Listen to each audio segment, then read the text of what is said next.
Ya, baik. Hari ini kita akan mencoba membahas bagaimana cara mengatasi, menyikapi dari masalah pembulian. Ya, seperti yang kita ketahui bahwa pembulian ini menjadi suatu masalah yang lumayan menjadi perhatian khusus bagi masyarakat Indonesia, karena ini sering sekali terjadi dari dulu sampai sekarang, dan tentu ke depan ini secara naturalnya akan terus terjadi, dan bukan tidak mungkin bahwa ini akan menjadi menimpa uh, pada keluarga kita atau pada saudara-saudara kita. Nah, bagaimana cara mengatasinya pada hari ini kita akan coba untuk kita bahas. Yang pertama adalah kita harus mengenal dulu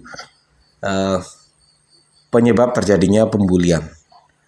Ya, pada video yang dulu kita pernah membahas mengenai penyebab-penyebab terjadinya pembulian. Ya, ini ada dua faktor atau dua sisi penyebab terjadi pembulian itu. Yang pertama dari sisi pembuli itu sendiri, dan juga sisi dari korban yang dibuli. Dari sisi faktor pembuli, bahwa dia bisa melakukan pembulian itu disebabkan karena beberapa penyebab, ya.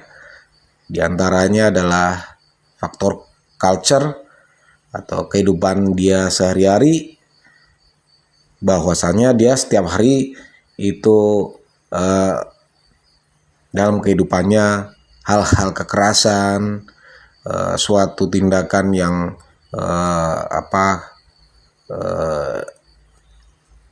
yang bikin dia ini merasa bahwa perbuatan-perbuatan keras itu biasa dilakukan dalam lingkungannya, ya. Ini sangat sangat besar pengaruhnya ke mereka.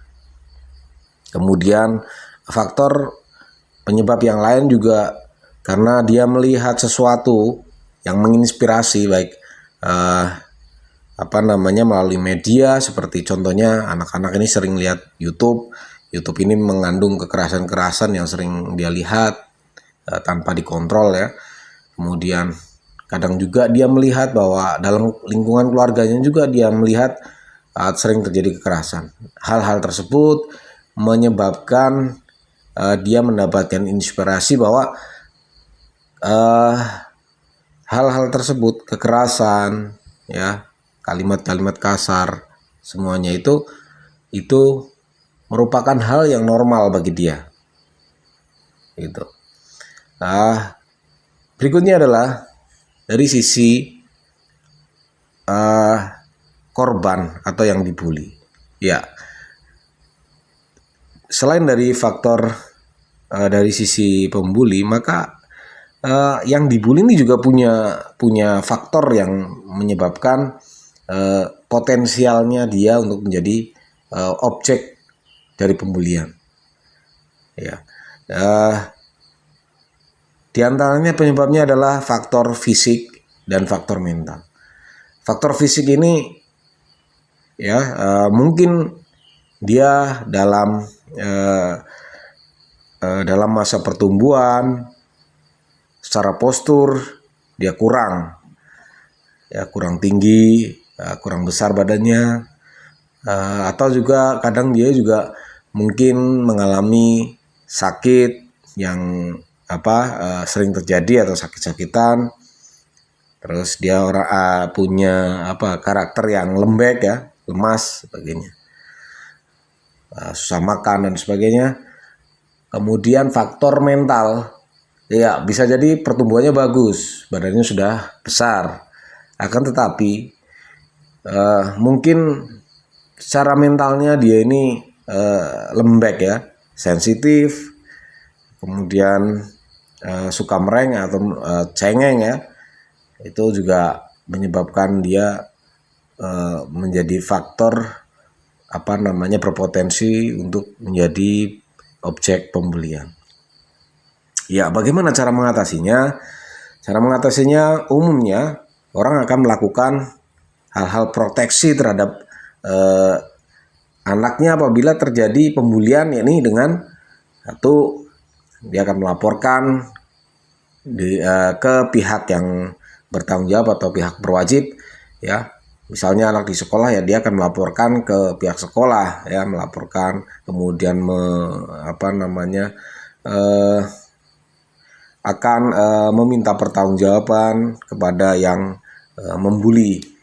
Ya, ini biasanya seperti itu, ya.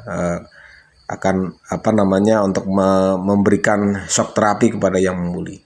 Nah, hal ini ya tidak salah, mungkin perlu perlu untuk dilakukan. Akan tetapi apakah hal tersebut bisa menghentikan semuanya dari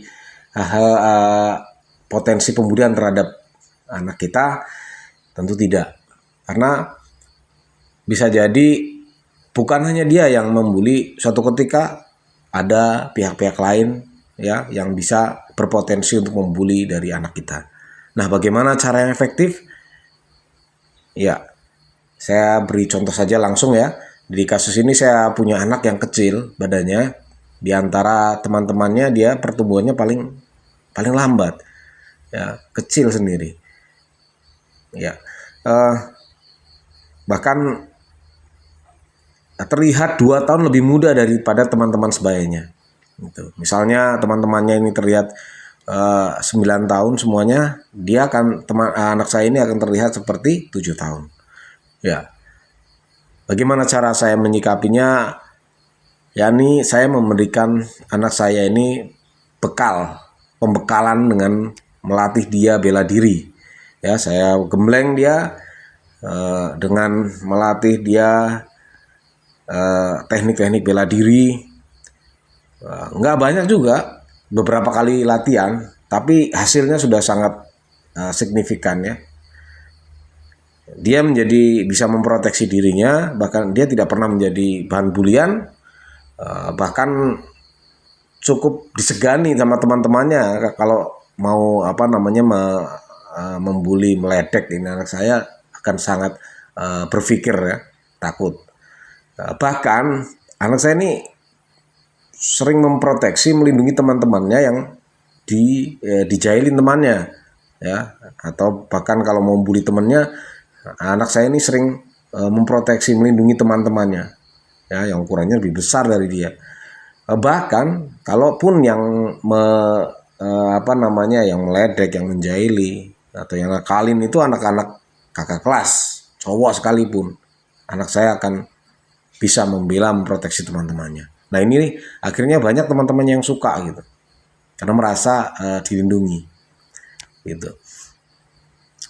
Bahkan tidak hanya itu, tapi berfungsi juga untuk kegiatan dia di sekolah atau keseharian dia itu bermanfaat, ya. Sering ikuti kegiatan-kegiatan dengan fisik yang tidak mudah lelah, energik, dan lumayan berprestasi, ya. Contoh-contoh yang lain banyak saya pernah menangani, yakni murid-murid saya yang dimana orang tuanya ketika datang itu banyak yang mengeluh, anak saya ini susah makan, anak saya ini sering sakit-sakitan, bahkan anak saya ini ada yang ini cowok suka main boneka.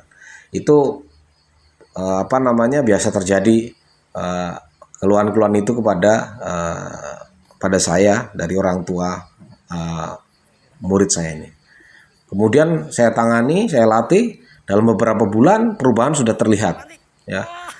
Dari fisiknya, posturnya sudah terlihat, terbentuk lebih kuat, ya, lebih tegap. Kemudian cara mentalnya tentu akan naik, ya. Seiring itu mental itu akan mengikuti naik, sehingga teman-temannya yang mungkin tadi katanya ada yang membuli, ada yang suka jailin, semuanya akan hilang, takut, ya, tidak lagi berani lagi. Nah, di sini ini akan berperan penting, ya, terhadap kehidupannya dia. Bahkan tidak hanya itu saja, tidak hanya mengatasi masalah pembulian, bahkan dia bisa lebih berprestasi, ya, baik dari olahraga, akademisi, atau dari keorganisasian kegiatan dia sehari-hari. Ya, kalau dari sisi olahraga tentu dengan latihan bela diri kita banyak memberikan latihan-latihan terhadap seluruh anggota tubuh kita untuk lebih kuat, ya. Nah, ini akan sangat bermanfaat apabila dia punya hobi olahraga yang lain. Bukan hanya olahraga bela diri saja, tapi olahraga yang lain pun kalau dia punya minat, di situ akan sangat membantu, ya, lebih optimal lagi. Nah, kemudian di akademisi pun kalau dia memang suka belajar, anaknya tekun belajar, itu akan jauh lebih kuat dalam belajar, ya. Lebih konsentrasinya, fokusnya, sebagainya lebih baik, ya, karena fisiknya lebih bagus. Kemudian dari kegiatan keorganisasian, ya, dalam keseharian dia akan lebih menunjang gitu, dengan fisik yang baik, mental yang baik di organisasi, misal sekolah, ya, baik mungkin katakan pramuka dan sebagainya, itu dia akan lebih punya keberanian, punya mentalitas yang lebih bagus, ya, untuk berani mengeksplor kemampuannya. Nah, ini tentu akan menunjang sekali terhadap karir kegiatan dia sehari-hari. Nah, inilah yang bisa saya sampaikan, bahwasanya cara mengatasi pembulian yang menurut saya lebih tepat, paling tepat adalah dengan pembekalan. Nah, semoga bisa menjadi manfaat, bisa menambah pengetahuan kita semua. Ya, terima kasih.